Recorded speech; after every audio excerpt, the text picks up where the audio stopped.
ang baril kung ayaw mong mamatay!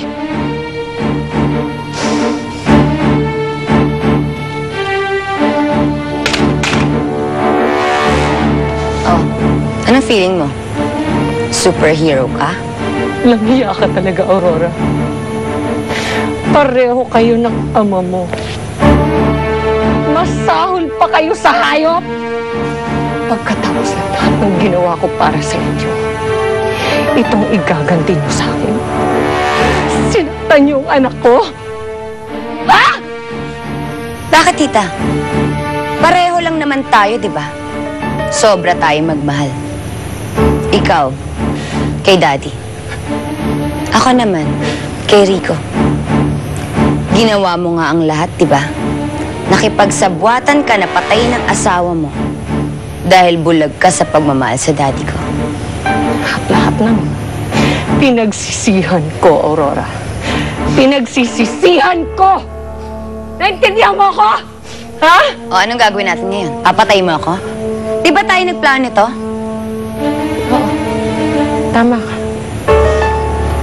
Tayo nga nagplano nito. Lahat-lahat ng ito. Pero isa lang ang pagkakamali mo, Aurora. Sinaktan mo ang anak ko. And God knows I'll do anything for my son.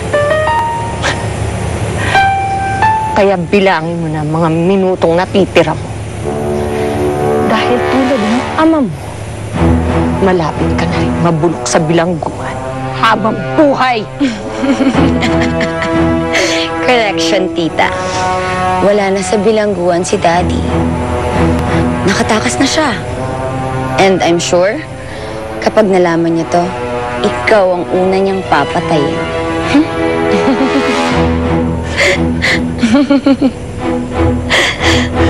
Naiyak kayo?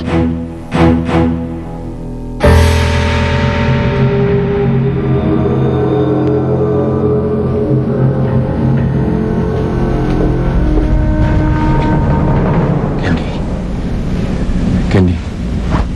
Stanley? Oh, it's me. I missed you, baby. Teka, paano ka nakalaya? Tumakas ako, Candy. Mag-impake ka ng konting damit mo. Alis tayo ng bansa. Ayos na lahat, pati yung passport mo. Ha? Halika na. Sige na, mag-impake ka na. Halika na. Halika na. Oh, ano pang hinihintay mo? Papatay mo ako, di ba? Patayin mo na ako. You deserve to die! Both of you and Stanley. Kahit siguro sa impyerno, hindi tatanggapin ng mga kaluluwa niyo! Huwag ka mag-alala, tita. Dahil nakaukit na ang pangalan mo sa pinakamainit na bahagi ng impyerno. Kaya, hindi ka na makakaganti kay Daddy kasi paalis na siya. Hindi ako makakapayag. Hindi ako makakapayag! Kapag hindi binayaran ang kasalanan ng ama, ng magulang, pues, ang anak ang magbabayad! At ikaw yun, Aurora. Ikaw yun! Oops, sandali lang. I'm sure si Daddy to.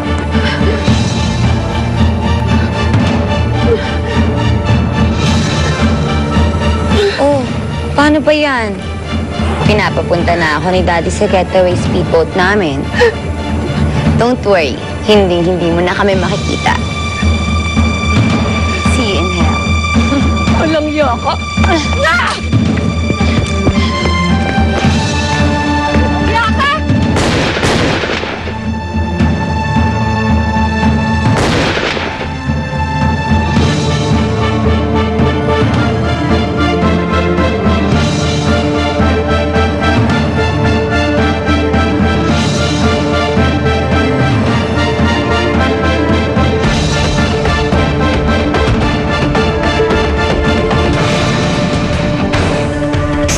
Mag-impake ka ng konting damit mo. Alis tayo ng bansa. Stanley yung kasama niya. Dapat nasa gulungan niyo ngayon. Gusto ko pabayaan si Rico. Base, positive, gun shooting, white and blue car chase, General Luna, corner Madriago Street, over. Ano pala nangyari yun? Eh, di ba nakukulong si Stanley? Tumakas ang pinayupak, sumama sa kanya si Joy, may dala silang gamit. Diyos ko, huwag niyong hayaan na makawala si Stanley. Huwag niyong hayaan na mawala ulit si Joy sa amin. Hoy, Stanley, bitawan mo yung kapatid ko! Kuya? Sige, subukan niyo magkabuto. Hindi, pasasabugin ko ang buko ng babae ito. Bitawan mo ako! Walang iras, Stanley!